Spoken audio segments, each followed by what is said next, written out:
자, 마지막으로 우리가 클래스의 객체를 생성시키기 위해서 뭔가를 메모리에 만들었으면 공간을 다 사용했을 때 공간을 비워줘야 다른 것들이 해당 공간을 이용할 수가 있겠죠.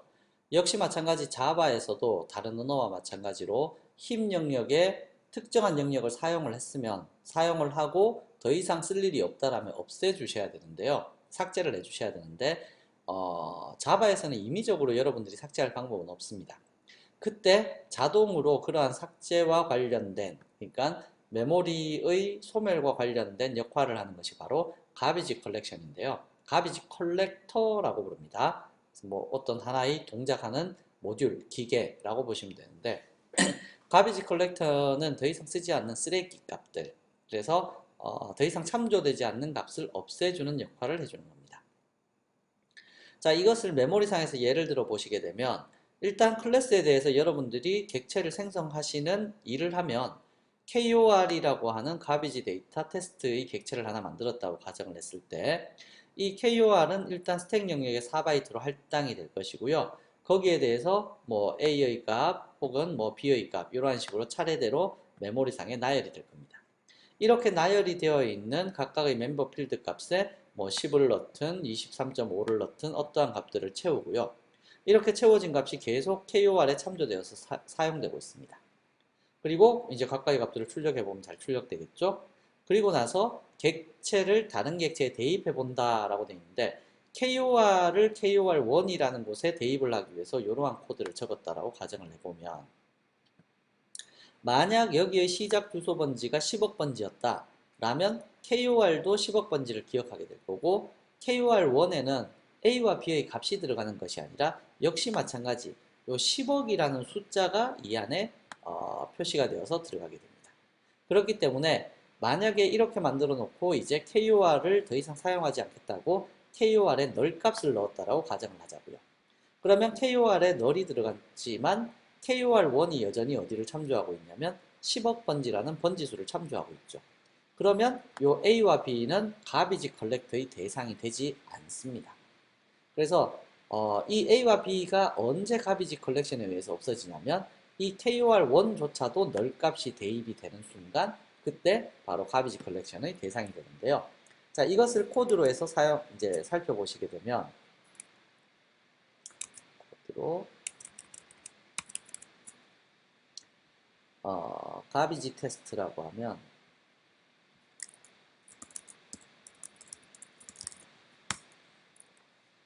자, 우선 임의의 클래스 하나가 있어야 되는데 BBB라는 클래스를 만들어 두도록 하겠습니다.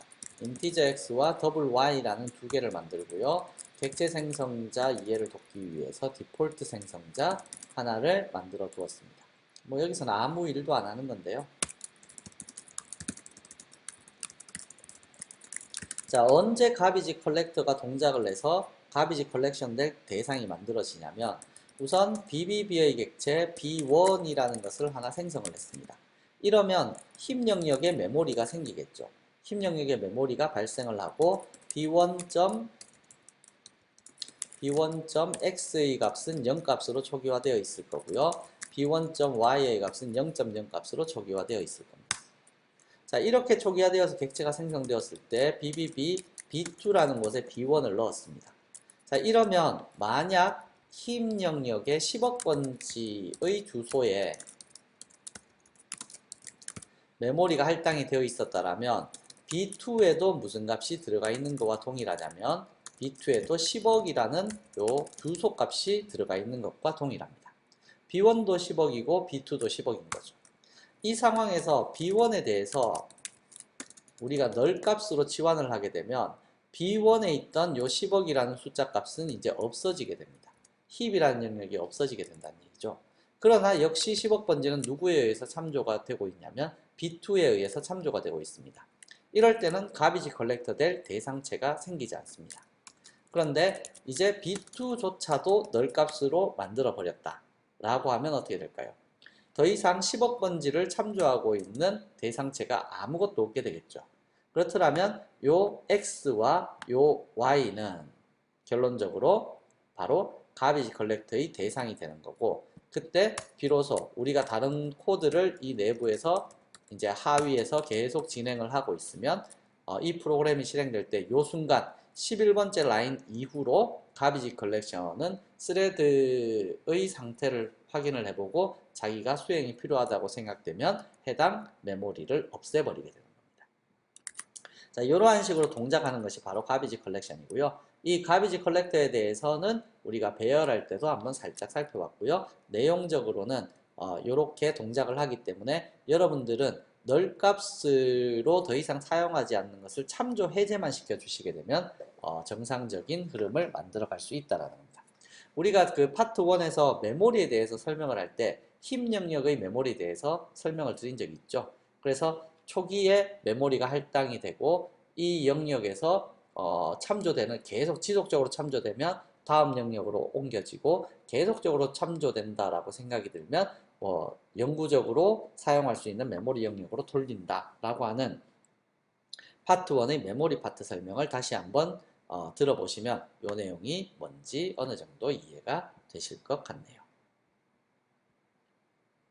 자, 그래서 가비지 컬렉션은 자체적으로 수행을 하고 있기 때문에 여러분들이 따로 손댈 필요는 없다라는 거고요. 대신에 임의적으로 가비지 컬렉션이 한번 실행되어 줬으면 좋겠습니다 라고 코드를 넣어주고 싶으면 참조를 다 해제한 후에 system.gc 라고 호출을 내주시게 되면 가비지 컬렉터가 만약에 지금 시스템이 부하가 많이 걸려있지 않다라면 다른 태스크가 없다라면 가비지 컬렉션 한번 실행시켜줘 라고 JVM에게 요청하는 코드를 던져줄 수 있습니다. 그러나 이렇게 던져줬다고 해서 그 즉시 가비지 컬렉터가 수행하거나 하진 않습니다. 이거는 시스템의 상황에 따라서 수행이 될 수도 있고 잠시 후에 수행이 될 수도 있는 그러한 형태가 만들어지기 때문에 여기에 전적으로 의존해서 프로그램을 만들면 조금 이상한 결과값을 나타내게 될 겁니다.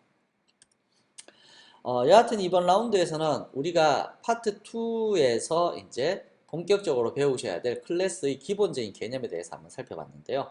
자, 클래스라는 것은 뭐냐면 말 그대로 좀 더 효율적인 코드, 재사용적인 코드를 쓰기 위해서 묶음을 만들어 둔 그 형태, 자료형이라고 보시면 됩니다. 사용자가 정의한 자료형이자 행위를 정의한 자료형이라고 보시면 될 거고요.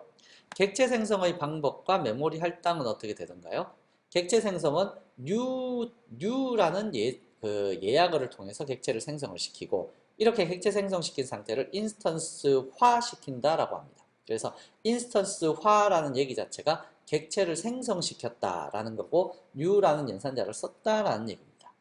그리고 이렇게 되었을 때 메모리는 어디에 할당이 되던가요? 힙 영역의 배열처럼 차례차례로 할당이 됩니다. 단 배열은 0부터 시작해서 수치값의 증가에 의해서 공간이 동일한 자료형에 의한 공간만 생기지만 이 클래스는 클래스 내부에 포함되어 있는 멤버 필드들이 연속적으로 나열되어서 메모리가 할당된다라는 차이가 있네요. 생성자 메소드라는 것은 이렇게 클래스의 객체를 만들기 위해서 클래스의 이름과 동일한 이름의 메소드다라는 거고 결과형 리턴 값이 없는 메소드다. 그래서 얘의 용도는 보통 멤버 필드를 초기화하는 용도로 많이 사용한다라고 설명을 드렸었네요. this 메소드는 생성자 메소드는 매개 변수가 다를 때 여러 개 쓸 수 있는 생성자 오버로딩을 할 수 있다고 있었는데 이때 생성자 내부에서 또 다른 생성자를 한 번 더 호출하고 싶을 때 그때 사용하는 것이 this라는 메소드입니다. 이 this 메소드는 한 번밖에 쓸 수 없습니다. 생성자 내부에서. 생성자 여러 군데에서 쓸 수 있지만 하나의 생성자 안에서는 this 메소드는 한 번만 쓸 수 있습니다. 한 번만 쓸 수 있고 그리고 반드시 어디에 써야 되냐면 가장 생성자의 첫 번째 라인에서만 사용할 수 있다라는 거 꼭 기억해 두시기 바랍니다. 자, 가비지 컬렉션이라는 것은요. 자바의 클래스로 객체를 생성을 시키고 나면 언젠가 이 메모리가 더 이상 필요가 없을 때 소멸을 시켜줘야 되는데 그 소멸의 역할을 자동적으로 해주는 그 형태를 가비지 컬렉션이라고 하고요. 이때 동작하는 모듈 혹은 기계를 가비지 컬렉터라고 부릅니다. 그래서 이건 완벽하게 참조가 다 제거되었을 때 수행된다 라는 것만 기억해 두시면 될 거고요. 여러분들이 얘를 직접적으로 뭐 소멸을 시키거나 할 수 있는 방법은 따로 자바에서는 없다라는 거 기억하시면 될 것 같습니다. 자, 이번 라운드 여기까지 하겠습니다. 수고하셨습니다.